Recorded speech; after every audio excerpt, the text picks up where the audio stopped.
You wake up when your body is ready. No alarm, no schedule. Your stomach growls in the morning light. You step outside to find breakfast. What are you looking for? For 99% of human history, this wasn't a hypothetical.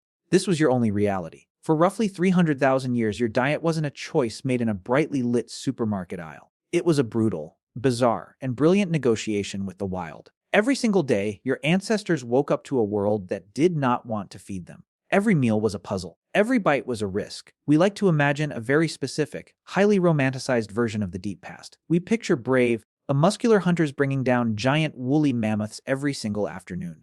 We think of a pristine paleo diet consisting of perfectly marbled lean steaks and handfuls of fresh, dew-covered berries. We imagine our ancestors eating like modern fitness influencers. But the truth hidden deep inside the bones and teeth of early humans is very different. The real ancient diet was entirely opportunistic. It was incredibly messy. It was filled with things that would make a modern human stomach turn in absolute revolt. Consider the microscopic evidence left behind in the mouths of our ancestors. Anthropologist Amanda Henry has spent years studying ancient dental calculus. This is the hardened, the calcified plaque that traps tiny, microscopic food particles against the teeth over a lifetime of eating. When she examined the teeth of Neanderthals and early modern humans, she did not just find the expected traces of animal meat. She found something that shattered the myth of the pure carnivore.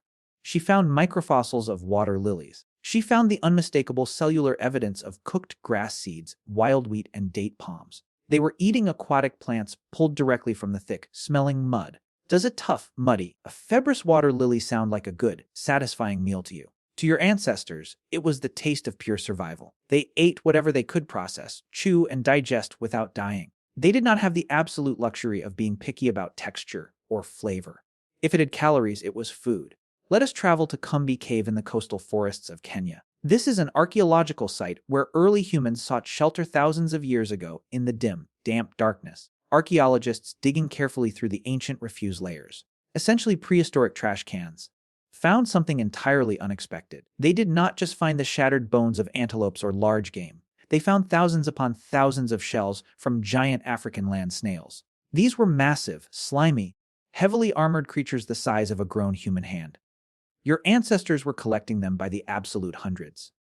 They were carrying them back to the cave in massive hauls. They were roasting them alive over open, crackling fires. It was a prehistoric, high-volume escargot feast. Snails are incredibly slow. Snails do not fight back with sharp horns or terrifying claws. Snails are completely packed with dense, essential protein and vital nutrients. Why risk your life hunting a furious, charging wild boar when you can simply pick up your dinner directly from the damp, decaying forest floor? Let us reconstruct a typical day in this ancient life. You wake up with the sun rising over the savanna. You do not grab a heavy, sharpened spear immediately. You grab a simple woven basket or a crude leather pouch made from animal skin. You walk with your family into the dry, unforgiving scrubland. You spend hours sitting on the ground, digging furiously into the hard, unyielding dirt with a sharpened digging stick. You are looking for wild tubers. These are thick, starky roots hidden deep underground, the distant, wild cousins of the modern potato. They are incredibly tough. They are extremely fibrous and stringy. They are completely covered in abrasive grit and dirt. You bring them back to the central fire.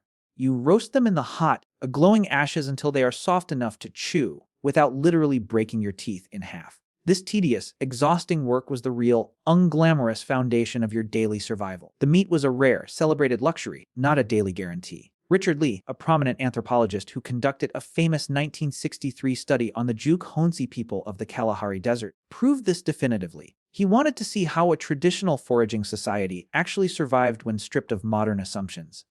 He tracked exactly what this society was eating, day in and day out, weighing every single scrap of food. It was not a glamorous, meat-heavy diet of constant, successful hunting. The vast, overwhelming majority of their daily caloric intake came from something much smaller. It came from the Mongongo nut. This is a drought-resistant nut found scattered across the harsh desert landscape. Women would walk for miles, gathering them by the absolute thousands to feed the entire camp. They were reliable. They were mathematically dependable. They were always there. This completely flips our traditional understanding of human history upside down. We built an entire modern myth around the glorious male hunter. We completely ignored the vital, life-saving reality of the gatherer. But the gatherers, armed with simple sticks and an encyclopedic knowledge of botany, were the ones who truly kept the human race alive through the darkest, leanest times. They also ate things that fundamentally challenge our very modern definition of what constitutes food. Bugs were an absolute, non-negotiable staple. Grubs, locusts, and termites were incredibly abundant and highly nutritious. Julie Lesnick, an anthropologist who studies the evolution of the human diet, has shown just how critical edible insects were to early hominids. Termites, for example, are essentially tiny, moving packages of dense fat, protein, and essential amino acids. They are a superfood. You would walk up to a towering, concrete, hard termite mound. You would carefully select a flexible grass stem or a modified stick to fish them out.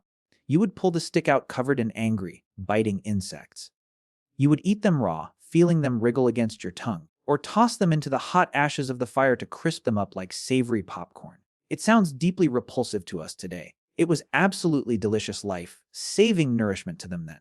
The ancient humans wasted absolutely nothing. When the hunting failed, which it usually did, they turned to extreme scavenging. They were not above stealing the leftover kills of apex predators like lions or saber-toothed cats.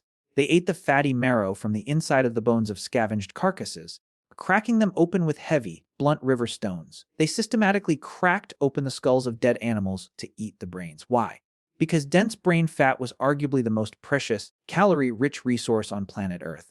Archaeologist John Speth has extensively studied the hunting and scavenging patterns of early humans and Neanderthals. He suggests they even utilized putrefied meat.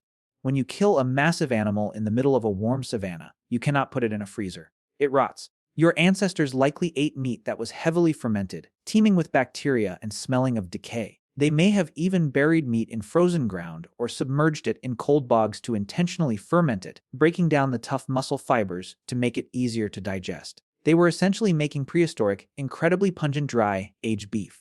Their diet was also heavily medicinal, blending food with raw pharmacology. They chewed on specific tree barks that contained salicylic acid, the active ingredient in modern aspirin, to soothe aching teeth and swollen joints. They routinely consumed raw, mineral-rich clay. This practice is known as geophagy. It sounds crazy to eat dirt, but it is a brilliant evolutionary adaptation. Many wild plants contain harmful toxins that can cause severe stomach upset or even death.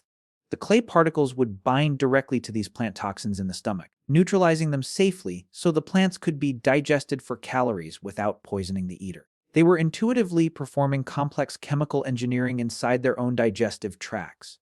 Every single meal was an intimate, direct, and visceral connection with the earth. There was no separation. There was no plastic packaging. There was no artificial flavoring to mask the harsh reality of the wild. Then came the agricultural revolution, and it changed the entire trajectory of the human species. We permanently traded the strange, wild, vibrant diversity of our ancestral diets for the predictable, monotonous safety of domesticated wheat, rice, and corn. But agriculture was a deeply deceptive trap. Jared Diamond, a famous geographer and historian, controversially called it the worst mistake in the history of the human race. It gave us a massive surplus of total calories, allowing populations to explode, but it made us individually weaker and sicker. It actually shrank our average body size. It slightly shrank our brains. It completely ruined our teeth, introducing widespread cavities and gum disease thanks to the constant, sticky sugars found in soft, mushy grains. We traded our deep, encyclopedic, a generational knowledge of 1,000 different wild edible plants for a handful of fragile, demanding domesticated crops. We traded nutritional complete balance for simple, starchy volume. Look closely at your dinner plate tonight. You will probably see something very soft. You will see something sweet, heavily processed, and perfectly uniform. You will see something that required absolutely no physical effort on your part to acquire. You can easily eat in 5 short minutes what would have taken your ancient ancestors an entire, exhausting day to track, forage, dig up, process, cook, and painfully chew. Your physical jawbone is literally smaller and weaker than theirs because your modern food is so incredibly, dangerously easy to eat. We live in a bizarre, artificial world of absolute, unprecedented abundance. We are constantly surrounded by millions of cheap, easily accessible calories. Yet we are often completely, tragically disconnected from where they actually come from. We have forgotten the brutal reality of the wild food chain.